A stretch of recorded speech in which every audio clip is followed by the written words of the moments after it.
నమస్కారం. నా పేరు జయచంద్ర, త్రినేత్ర పిరమిడ్, పుత్తూరు. ముందుగా విశ్వ గురు బ్రహ్మశ్రీ పితామహ సుభాష్ పత్రిజీ గారి జన్మదినం నవంబర్ 11వ తారీఖు. మరి సార్ గారికి హృదయపూర్వకమైనటువంటి ఆత్మపూర్వకమైనటువంటి జన్మదిన శుభాకాంక్షలను తెలియజేసుకుంటున్నాం. సారు విశ్వమానవాళికి చక్కనైనటువంటి ధ్యానము, జ్ఞానము, శాకాహార జగత్, పిరమిడ్ జగత్ కోరుకుంటూ అందరినీ ధ్యాన మార్గంలో వెళ్ళేటటువంటి సూచనలు చేయడం జరిగింది. మరి సార్ గారి ద్వారా ప్రభావితమై చక్కగా ఈరోజు కొన్ని వేల మందికి ధ్యానాన్ని, జ్ఞానాన్ని, శాకాహార సంబంధించిన విషయాలని, పిరమిడ్ స్థాపనకి కృషి చేస్తూ ఉన్నాం.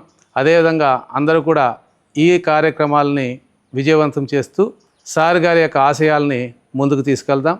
మరొక్కసారి సార్ గారికి హృదయపూర్వకమైన జన్మదిన శుభాకాంక్షలు. Thank you masters.